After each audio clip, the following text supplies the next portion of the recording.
So you all know more than anything, I love your questions. I would rather take your questions, you guys listening to this day in and day out, any day of the week, than interview someone. I mean, unless it's a really super amazing interview. I've had some really good guests on, but honestly, more than anything, I love your questions, because in that way we get to cover such a wide variety of topics and we get to hit on so many different points, be it thyroid or hormones or weight or cortisol or stress.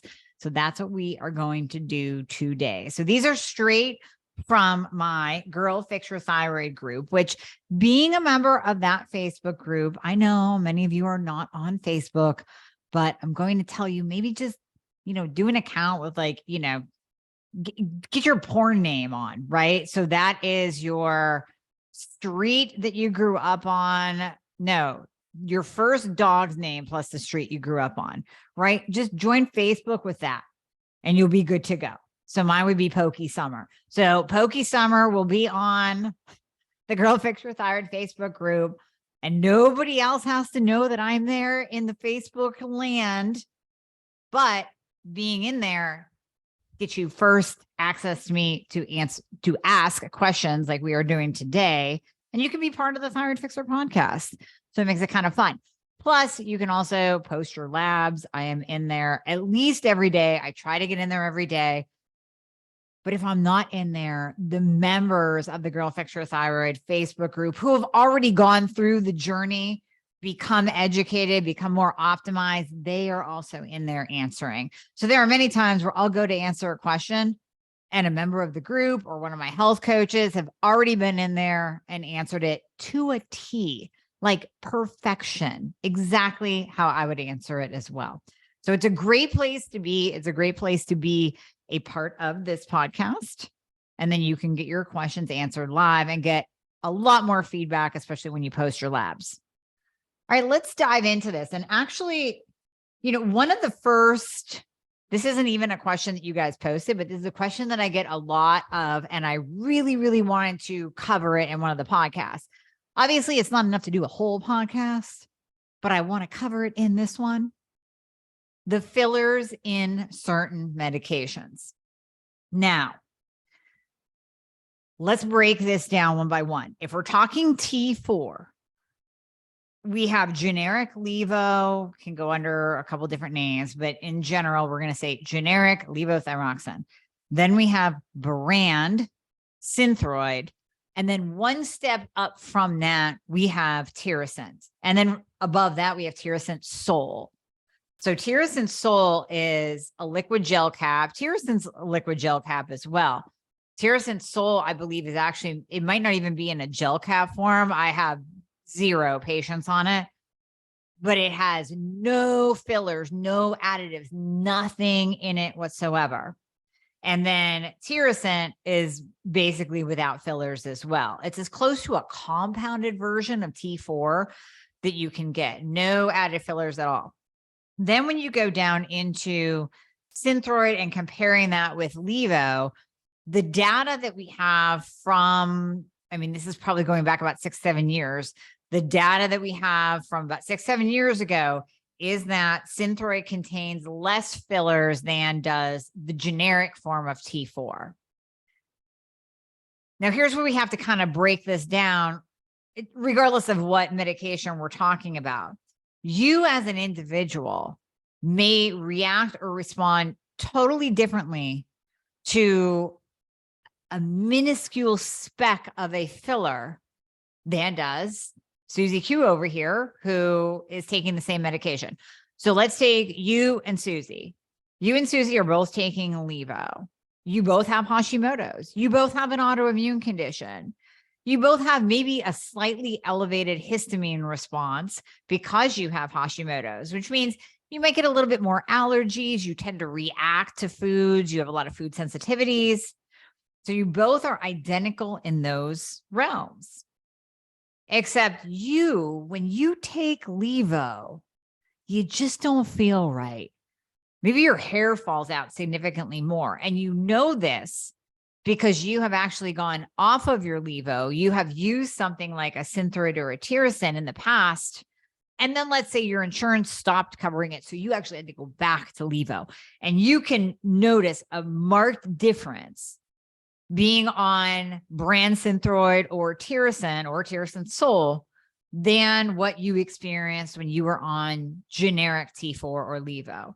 So you can actually notate specific symptoms that occur when you are on the generic versus when you are on the brand. And you've done this back and forth at least once, going on to the brand, coming off of it, going back on the generic, to know that, hey, when I am on the generic, I lose hair, I break out in hives, I just don't feel well. When I take it out, I feel better. Now, I'm not talking about removing T4 completely and going T3 only. I mean, take it out as in change from levo to the brand, one of the brands.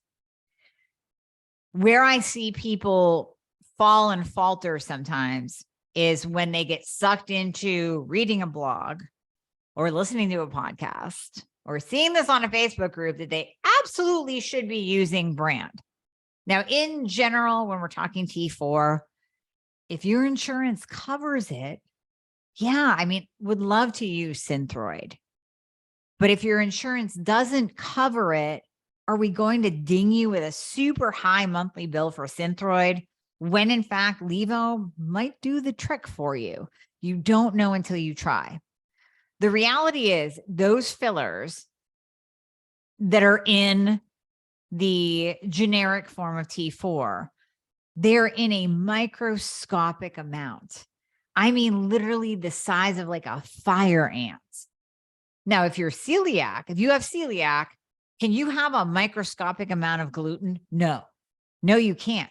And you have to go that extra mile and only use medications that do not contain gluten at all. No gluten is used as a filler, period, end of story. But if you're not celiac, would that microscopic amount affect you? Maybe, maybe not. We just don't know. We just really don't know until you try. And I hate to see patients pay extra because I'm very frugal. Those of you who work with me, you know that I'm really super frugal with things. I don't order additional functional tests if you don't need them. I don't put you on 50 million supplements. Very, very frugal because money is important, right? We want to spend it on the things that are actually going to help us, on supplements that work, on supplements that we need, that we can see that we need in our labs. And we certainly don't want to be paying more for medication than what we have to. Big Pharma gets enough of our money, right? Let's save some of it if we can. So if you absolutely need to, in the case of celiac disease or a very sensitive situation with autoimmune where you are sensitive to everything, then you might have to pay the extra and do something like a brand Synthroid or go all the way to Tyrosine. But if that is not you, you might get away with levo. You might be just fine paying that $10 copay per month, and you will tolerate levo just fine. Now, in me saying that, am I by any means saying that you will do well on T4 only? No, absolutely not. Remember, we already know the stats to that, and I've repeated this in multiple podcasts, but 2% of the population does well on T4 only. 98% does well on T4 and T3. So when I'm talking about T4, I am talking about it in the context of being paired up with T3, which is going to be our next topic.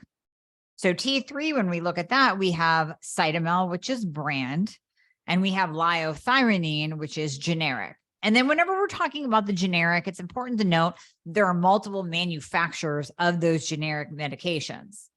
So there could be as many as 5 to 10 manufacturers of levo or of liothyronine. Liothyronine, I know off the top of my head of at least 4 to 5. Those are the different generic manufacturers, and you could respond differently to the different manufacturers as well. But for this purpose, for this topic, I am just talking about the fillers in those. So when we're looking at T3, this is where it changes up. This is where there is ironically more fillers in the brand Cytomel than in liothyronine of most manufacturers. And this is where it doesn't pay to pay. It does not benefit you to pay more for the Cytomel. Many people think that because it's brand, just like all y'all are dropping a couple grand on Louis Vuitton purses. You're crazy. Well, listen, if that's your thing, that's your thing. It's not my thing. So if you're going for the brand name and the brand marking, don't go for brand when it comes to T3. Just get the generic. Save yourself some cash and save yourself some filler, because you're going to be getting less filler in the liothyronine than you are in the brand Cytomel. Now we're moving on to the NDT. So this is your Armour thyroid, your NP thyroid. I mean, Nature Thyroid used to be in the mix. It is no longer. I think we still have some WP floating around. And of those natural desiccated thyroid medications, there is also minuscule amounts of filler. And again, will you react to it? Will you tolerate it? One thing that you have to remember with all of these medications is sometimes the filler is there as a stabilizer. I know in my Fixer line of supplements, we have gotten many, many questions about the use of certain fillers. And they are, again, in a minuscule amount, the size of a fire ant, and they're in the product. They might be in your medication, in your NDT, in your Lio, in your Levo to stabilize it, whether it's in a capsule form, which really needs some stabilization because you are mixing raw ingredients in a capsule form. And you want to make sure that everything going into those capsules are balanced out. And sometimes it takes, number one, a stabilizer so that they don't clump together and solidify and become hard as a rock and then not break down in your body. Sometimes it's to preserve it so that it will last actually 6 months to a year on the shelf as a stabilizer. And sometimes it's for the purposes of, like I said, actually filling those capsules. So when we look at, if we were to compound you, let me use the compounding formulation. If we were to compound you T4 and T3, and we sent it off to the compounding pharmacy and we said, we want 1 grain. So we want roughly 38 micrograms of T4 and roughly 9 micrograms of T3, which is in 1 grain of Armour. In that, we also know that there's a little bit of T1 and T2, and there's also some stabilizers in there to fill that capsule. And that's to make sure that the pharmacist, or in the case of supplements, the machine, can properly fill the capsule and that each capsule contains the proper amount of active ingredients as well.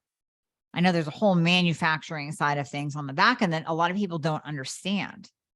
And sometimes those stabilizers have to be in place to stabilize your medication, to stabilize that supplement. So it's not something to really worry about. And it's not something that 99.9% of you will react to, but there will be that small percentage of people that do react, that absolutely do react, and they need a shift. They need a change.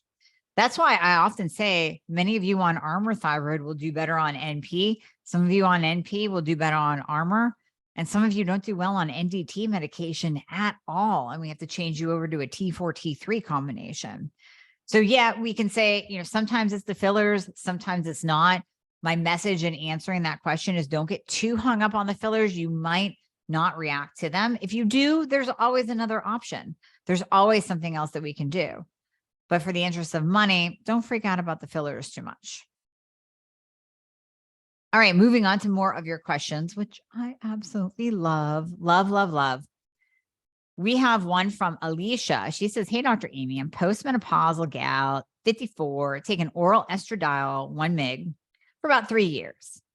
Just had hormones tested through Ulta Labs. FSH is 74, which that is indicative follicle stimulating hormone. When it starts to climb above a 20 and 25, that's where we start to see the menopausal weight gain, just for all you ladies out there. And FSH is one that we do test, FSH and LH, to see if you are moving into perimenopause and menopause. And when that starts to go high, high, high, the only thing that brings down FSH is estradiol. Now, I am not a fan, nor are many of my counterparts, of oral estradiol, because it is the oral form of estradiol that has been connected with an increased risk of breast cancer. We know that the patch form and the topical form are not, but the oral estradiol form is. And any kind of estrogen therapy, any kind of bioidentical estrogen therapy should never be done unopposed, meaning there should always be progesterone on board when you are taking estradiol. So right off the bat, I haven't even gotten into her question yet, but we do see that the oral estradiol is a problem. Bing, number one. And we see that FSH is very, very high, and that estradiol is not quite bringing it down. Now, of course, I don't know where her FSH started. Maybe it started at 200, right? And she's been on this for 3 years, and now it's finally down to a 74. But I question that. Her total estrogen is 238, and estradiol is less than 15. So what that tells us is that if your total estrogen is 238, estrogen is made up of total estrogen is made up of 3 different estrogens. So we have estradiol, we have estriol, and we have estrone. Estradiol is the most important. That is what protects our bones, protects our brain, protects our heart as we age. Estradiol comes in and gives us that youthful estrogen that plumps our skin, that's a building block for collagen, that helps with vaginal dryness and vaginal atrophy, that helps with not getting that old lady voice. It helps with our hair. And estradiol in general, for that bone, brain, and heart protection, we want it above a 50, but we actually do want it a little bit higher than that. If your total estrogen is 238 and your estradiol is less than 15, and we know that estriol is really only high during pregnancy, then this is telling me that you have a large amount of estrone, which is, we will never call an estrogen bad, but we don't want to have higher levels of estrone than we do estradiol. We want estrone to kind of be not at 0, but we want it to be less than the estradiol and just kind of hanging out. Because estrone, high amounts of that, then we are starting to kind of look at pushing down that pathway that could cause DNA damage, that could be a little bit more cancer causing. And again, by no means am I saying that bioidentical hormone replacement causes cancer. It doesn't, because if it did, we would see a lot of 14 and 15-year-olds with cancer. I say that over and over again. But what we want is the perfect balance. We want you to be replacing your hormones with proper hormone replacement therapy. We want it in the right delivery method, not oral. We want it to be paired up with progesterone. We want you to do this the right way so that you are replacing those hormones that are no longer being properly made by your body, but in a way that is going to protect you and extend your longevity and improve your health overall. We don't want you just doing this willy-nilly. And it seems like you're a little bit willy-nilly right now, not by you, Alicia, but whoever is guiding you in this. I'm not really feeling like they know what they're doing. I'm just not feeling it, girl.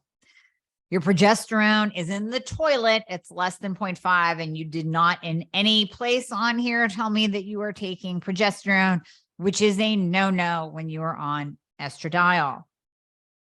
Total testosterone was only 14. You just got on test injections about 2 weeks ago. Feeling a little bit better, right?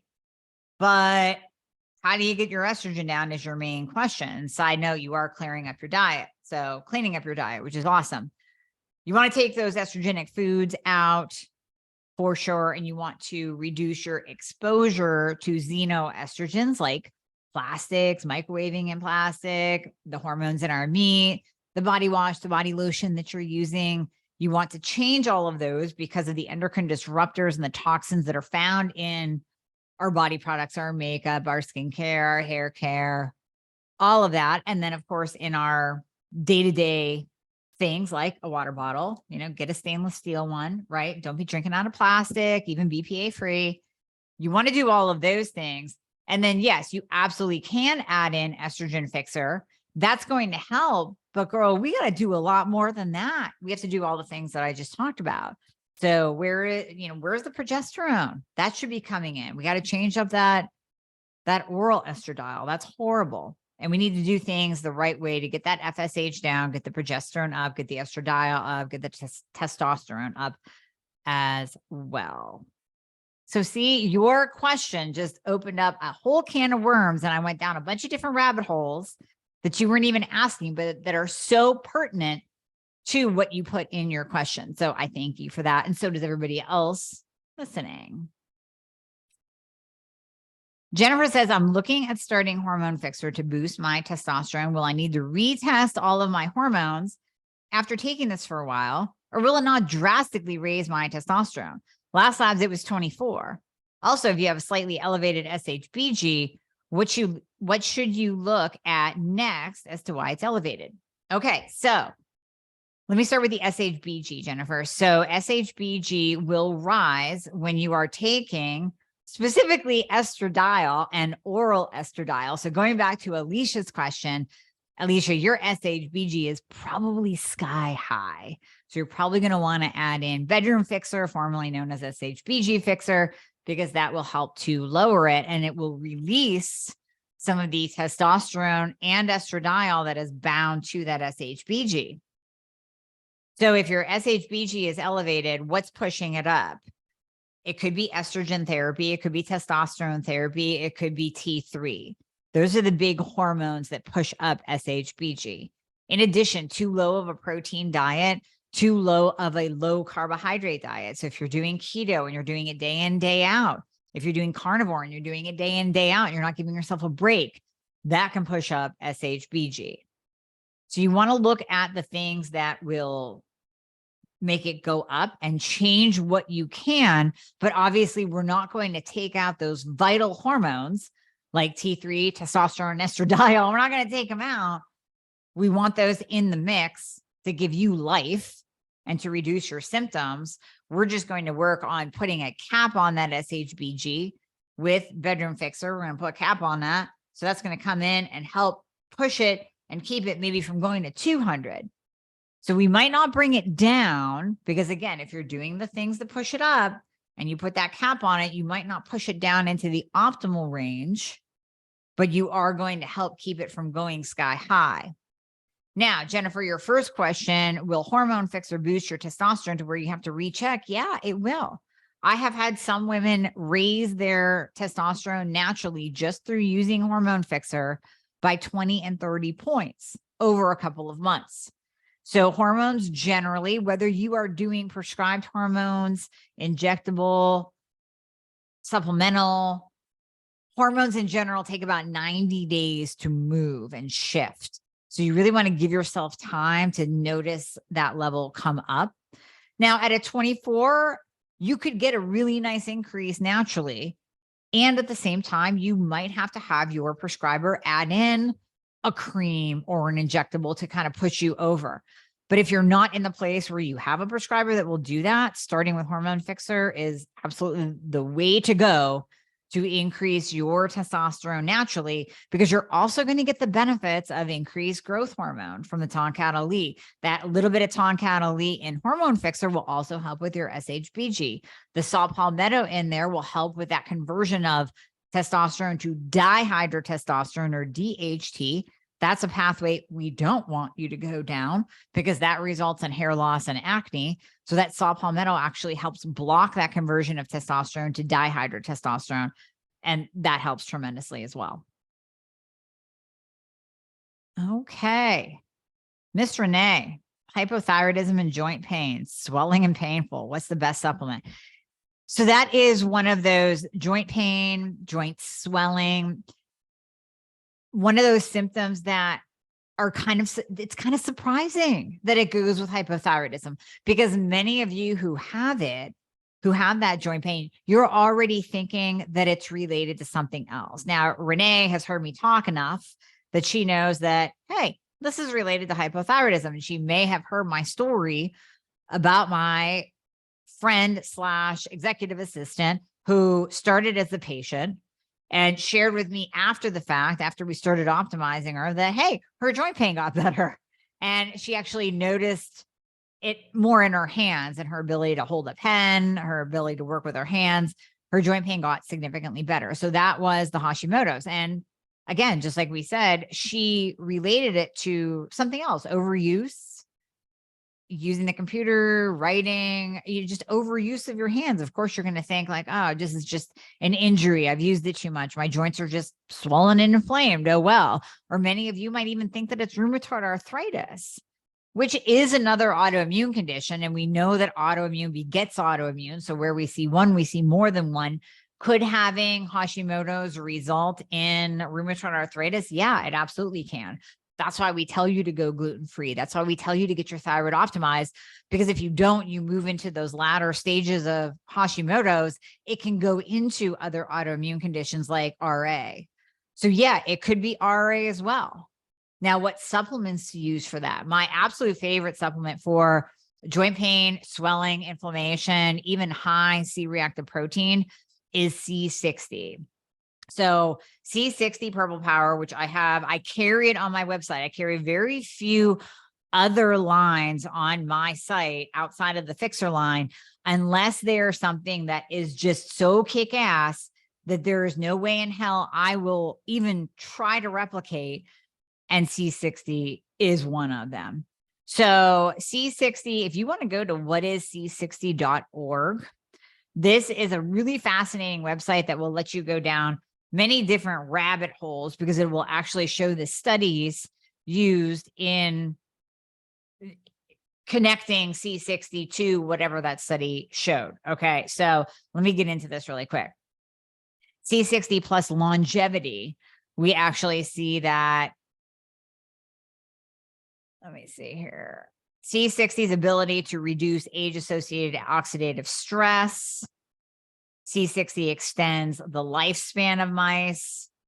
C60 plus aging. This was a double-blind study done on humans and was the first human study showing the health benefits of topically applying C60 on wrinkles. It promotes hair growth. It also promotes collagen production and hair growth when you take it internally as well. Scavenger of free radicals, immune response, inflammatory, allergic response, cognitive function, antimicrobial properties, UV damage, and other ionizing radiation, metabolism and weight, nerves, bones, and joints.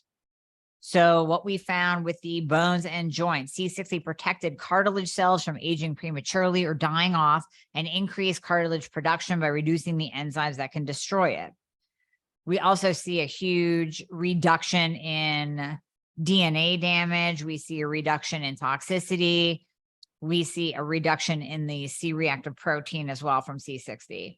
So I just wanted to throw that in because you asked about supplements. That is by far my favorite. I mean, beyond any curcumin or turmeric, C60 is far and above for joint pain and swelling. Alana, what if you can't tolerate LDN because of the emotionality? It's real, but when you don't take it, your hands and your ankles and lower tummy bloat and swell. Is black cumin seed oil enough? Or could the inflammation be a sign of something else, like your hormones are off or your insulin is high? So I'm going to say yes to all of the above. Is black cumin seed oil enough? I believe so, yes, because the studies that I've done on black cumin seed, which is the Hashimoto's fixer, point to actually it being better than the LDN. There are way more benefits tied to black cumin seed oil than to LDN. And I know we tend to go in our minds, which most of the time, 90% of the time, I would agree that the prescribed medication / hormone is better. So if you say, hey, what's better, taking T4 and T3 or taking a supplement that helps with conversion and it has magnesium and selenium and iodine in it? I would say, well, taking T4 and T3, because then we can target those hormones. In the case of LDN and black cumin seed, I'm actually voting for the supplement being better. The over-the-counter option being better than the prescription option. Even though LDN is compounded, it is still a drug. because the benefits tied to black cumin seed are larger, longer. The list is huge as compared to LDN. So far outweighs it. Now, the inflammation, if you are getting that immediate hands, ankles, and lower tummy swelling. So the hands and the ankles, we think extremities. So we think, edema, we want to check circulation, obviously, but the lower tummy is more digestion. So it seems like we're talking about two different things, although according to Ilana, they are happening at the same time when you don't take LDN. So what's really going on? Well, number one, we obviously want to check the circulation component. We want to check to see what is happening that you swell so badly. And of course, we do want to make sure that your thyroid is completely optimized as well, because if you're taking the LDN, you're probably taking it for Hashimoto's. So my next question would be, is your thyroid optimized? Where's your reverse T3? Where's your free T3? Let's get that under control. And to answer your question, 100%, we have to look at hormones. We have to look at insulin, because high insulin levels or dysregulated glucose levels will cause water retention as well. But when we're talking about that lower belly bloat, that points more to digestion to me. Now, what is the tie-in of stopping LDN? I honestly don't know, because there's no benefit digestive-wise that you get from LDN. With Hashimoto's, we know that you're going to be low in betaine hydrochloric acid. Most Hashimoto patients are. They're low in betaine HCl. So by adding in betaine HCl, by adding in digestive enzymes, and this is all what I put in my Digest Fixer too, by the way. And I don't mean this Q&A to be like, here's a supplement for this, here's a supplement for that, but here's a supplement for that. In my Digest Fixer, there is HCl, ox bile to support your gallbladder, and all of the enzymes to break down proteins, carbs, and fats. It just is. And we see significant reduction in bloat when we start adding this in. I mean, I myself literally thought I lost 10 pounds when I added in a digestive enzyme every day, and not willy-nilly, not just taking it when my stomach felt bad, but actually adding it in every single day with every meal. It felt like I lost 10 pounds because all that bloat, even like the sideways bloat, ladies. So these are for the ladies that lose your waistline. When you eat anything, you bloat out sideways instead of frontways. Significantly helped, significantly. So when you add in digestive enzyme, that alone could help with that bloating and swelling. I can't necessarily tie that to not taking LDN. I would need more information there, but hopefully that answer at least kicks you off in the right direction. And here's the question of all questions that we actually don't have an answer to. When will medical schools learn how to properly teach thyroid health? Beautiful question, Mary. That's the $1 million question right there. I'm going to say it's not going to happen, because we don't see any moves in that direction right now. It's not like they started to open up and teach about T4 and T3. I mean, we have Antonio Bianco, which I have read through his book. What's it called? He sent it to me. Reversing Hashimoto's, I think. Reversing Hypothyroidism. Revising Hypothyroidism. I apologize. I have to look. I actually very much love and respect him as a researcher. He does tend to rely on the TSH a little bit more than I would agree with. And in hearing him talk, you will also hear that he is a proponent of T4 only, but he is a medical doctor researcher that at least has opened his mind and looks at the importance of T3, gives it love and recognition. But still, in interviews that I've heard him say that, well, most people do perfectly fine on T4 only. No, that's not true. No, that's not true. So if we have an open-minded researcher still with one foot in the TSH realm, one foot in the T4 only working kind of realm, I don't really have much hope for medical schools opening up their minds and their I don't know, their plan to include more time and more functional information on the thyroid, because we have to remember who's paying. We're follow the money trail with anything in this life. Follow the money trail with the last 2 years, follow the money trail, right?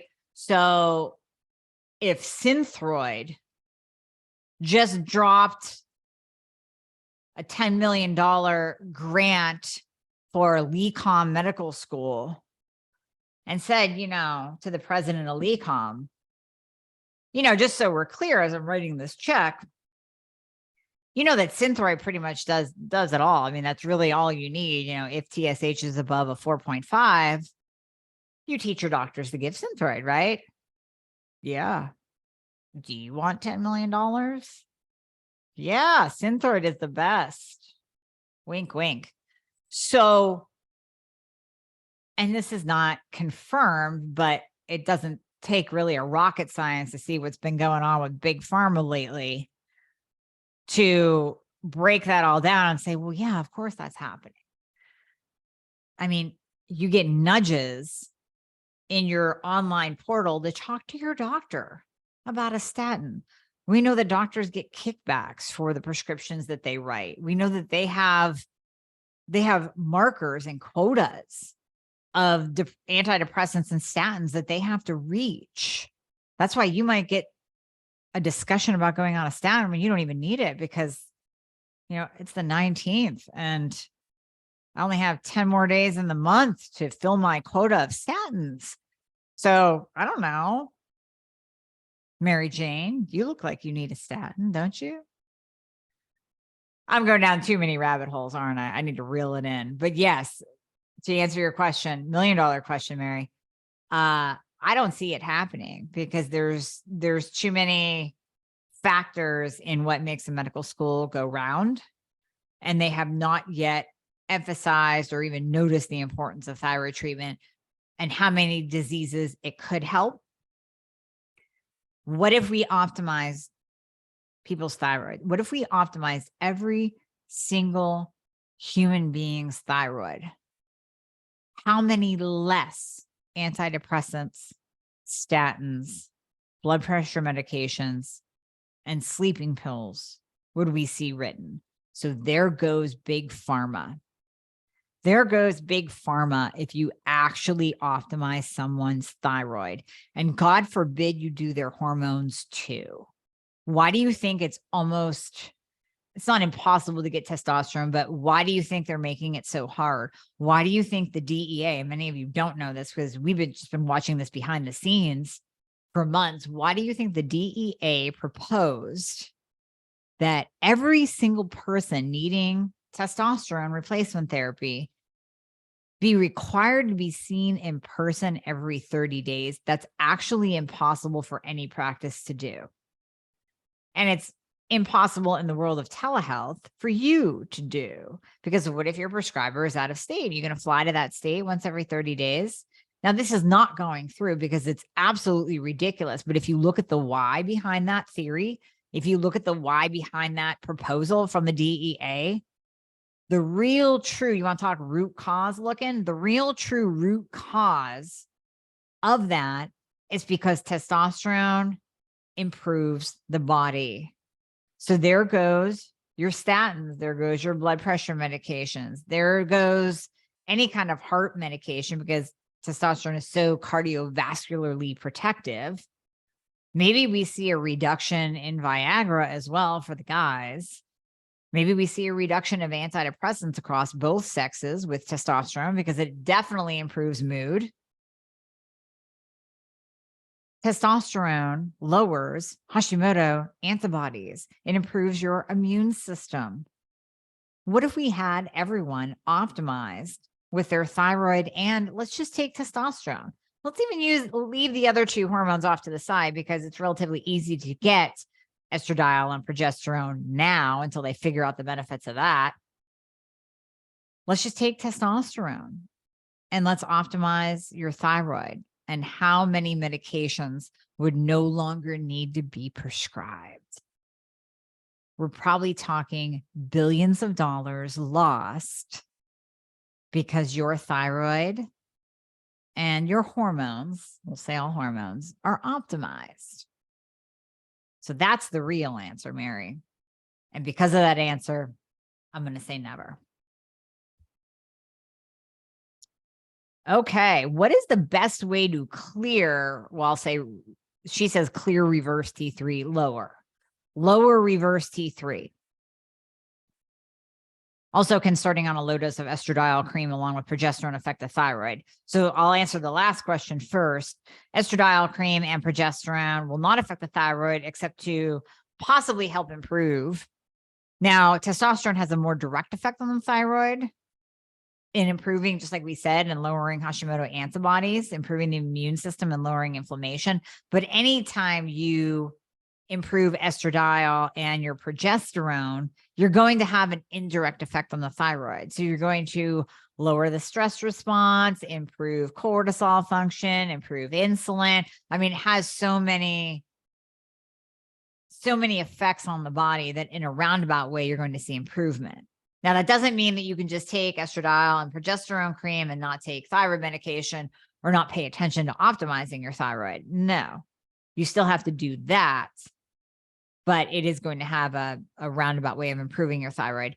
Lowering reverse T3, you want to find out first what the cause is.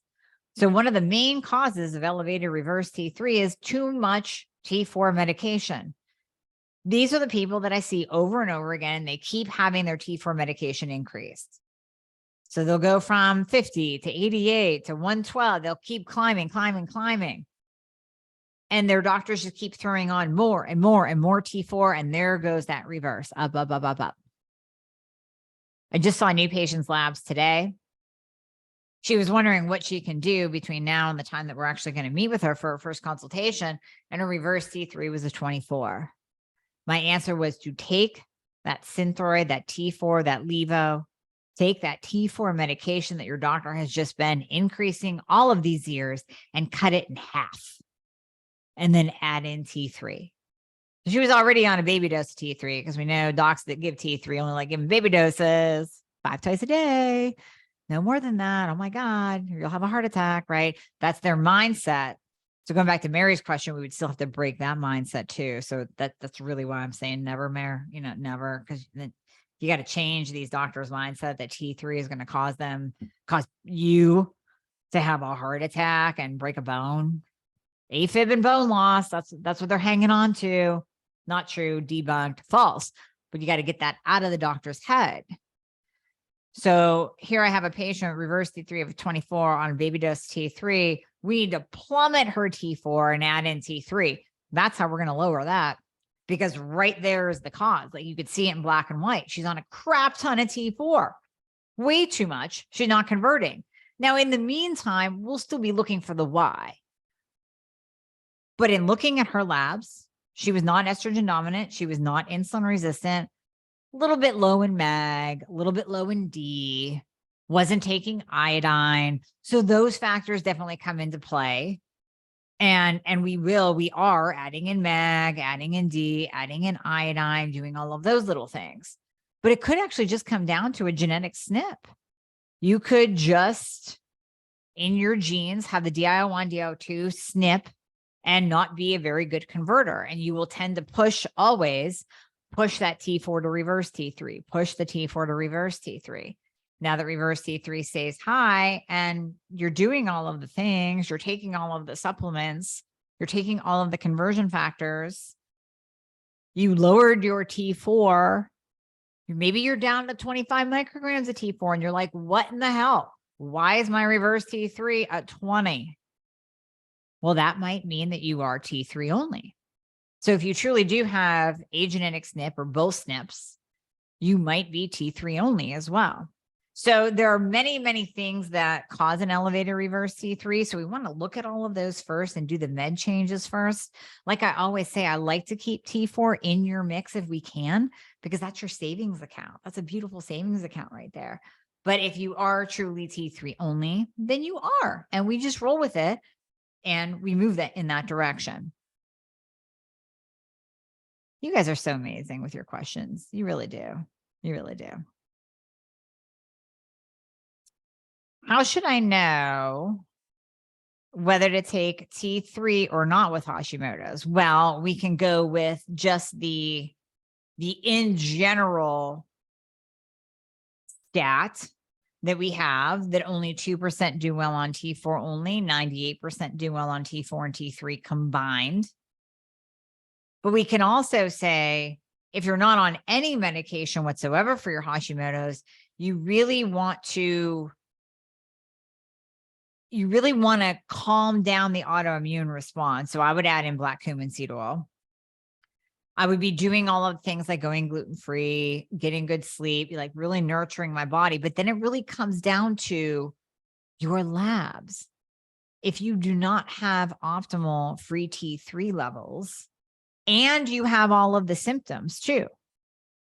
So you're gaining weight, you can't lose, and you can have one or a combination of all of these. You are tired all the time, you're losing your hair, you're losing the outer corner of your eyebrows, you have joint pain like we talked about earlier in the episode.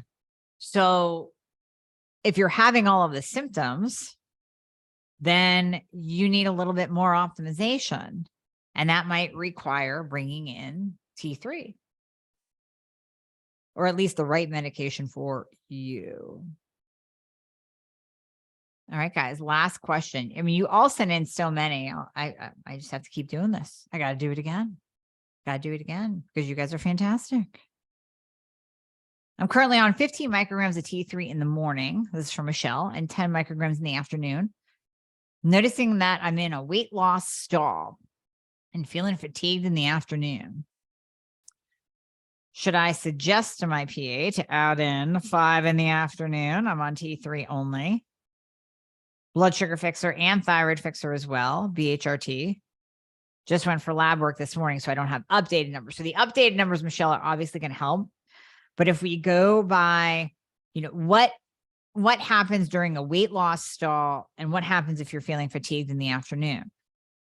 Could it be your thyroid med dose? Yeah, absolutely. I would 100% take that up by an extra 5 in the afternoon, go 15. And then you might even have to go a little bit higher, because remember, we want to add in that 5 micrograms of T3. Number one, till we see those lab values go into the upper quadrant of the range of your free T3, or until we see that reduction in symptoms. So if you're having a couple different symptoms that came on at the same time, that's telling me that it is time for an increase. And just adding in 5 may or may not do the trick. So you might have to increase even further and really be open, because there's no common dose of T3. I get that question a lot as well. Well, what's an average dose of T3? It's the one that's going to work for you. There is no average. Have I seen patients optimized on 30 micrograms of T3? Yeah, absolutely. Have I seen, like myself, 150 micrograms of T3? Yeah, absolutely. And everything in between, every single combination in between, I have seen get someone optimized. There is no standard dosing that this is going to get you optimized. There's none. It's all about what's going to work for you. So you might need to increase the T3. The other thing I would like to suggest is putting thyroid fixer in the afternoon as well. So you could take 1 in the morning, 1 in the afternoon. You could take 2 in the morning, 1 in the afternoon, because that does provide that ATP production at the cell level, at the mitochondrial level, and that's going to help with energy increasing. So that's going to be something that you really want to look at, that I think will improve both fronts. It's going to give you that extra little bump of improved basal metabolic rate, and it's going to give you a little bit more sustained energy in the afternoon. It's not an artificial energy. It's not the type of energy where you feel,